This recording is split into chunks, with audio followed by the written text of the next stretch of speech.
Bonjour à chacun et chacune.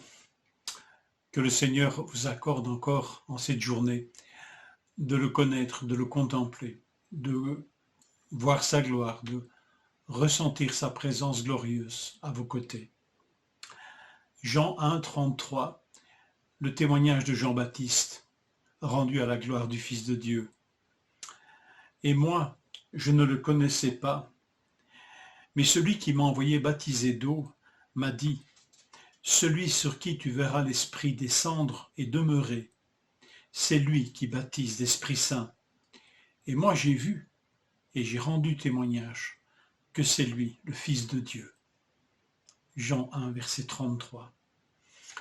Dans son témoignage, Jean, le Baptiste, par 3 fois, dit de Jésus qu'on ne le connaissait pas.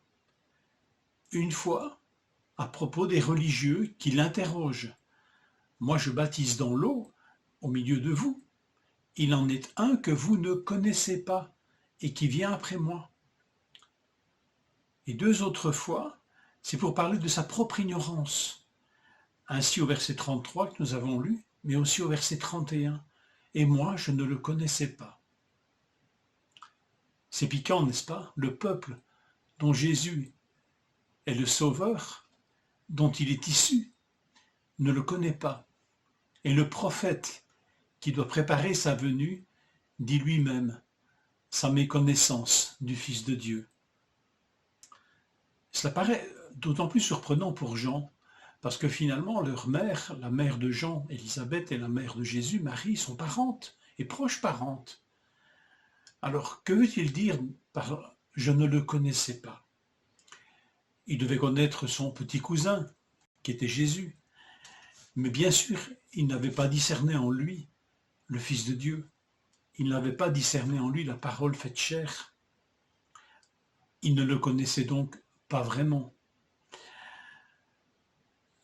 Et le connaître comme parent, c'est parfois aussi une porte ouverte à beaucoup de malentendus.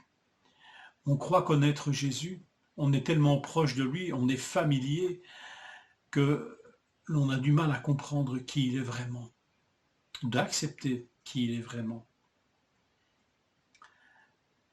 Le connaître, Jésus, c'est naître de nouveau, c'est recevoir la vie d'en haut, c'est être baptisé par l'Esprit, et pas seulement dans l'eau. Mais en fin de compte, est-ce que nous ne le connaissons pas toujours imparfaitement?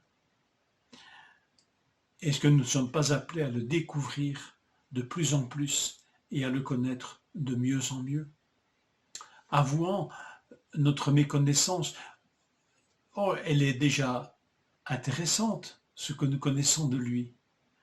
C'est déjà intéressant ce que nous connaissons de lui, mais nous sommes appelés à connaître mieux, à découvrir et à faire toujours attention à ne pas être orgueilleux et à prétendre le connaître et avoir fait le tour de toute sa personne divine.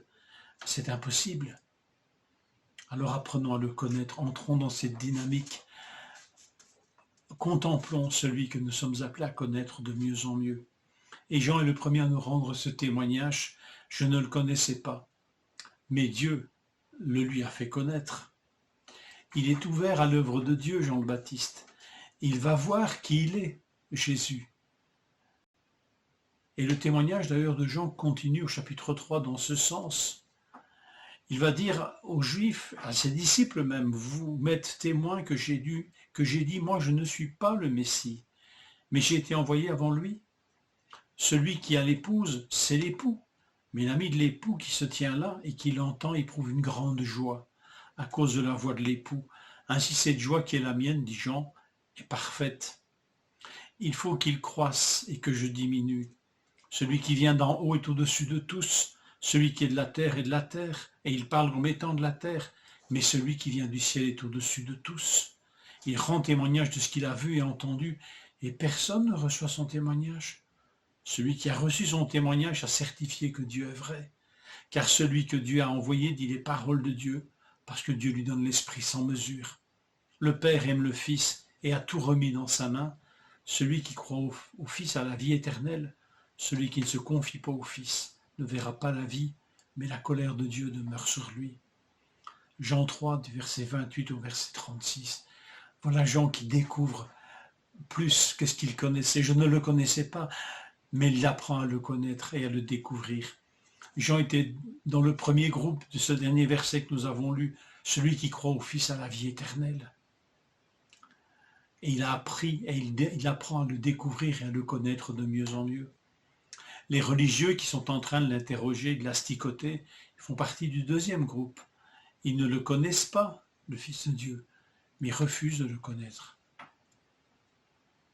Contemplons donc celui qui est venu si humblement que l'on a pu se méprendre sur son identité et le traiter en inconnu. Contemplons celui qui se fait connaître aux humbles de cœur. Contemplons celui que nous allons encore connaître davantage, et nous sommes appelés à cela. Je vous laisse cette prière de l'apôtre Pierre pour vous souhaiter une bonne journée. Croissez dans la grâce et dans la connaissance de notre Seigneur et Sauveur Jésus-Christ. À lui soit la gloire maintenant et pour l'éternité. Amen. 2 Pierre, chapitre 3, verset 18. Que cette parole vous accompagne dans cette journée.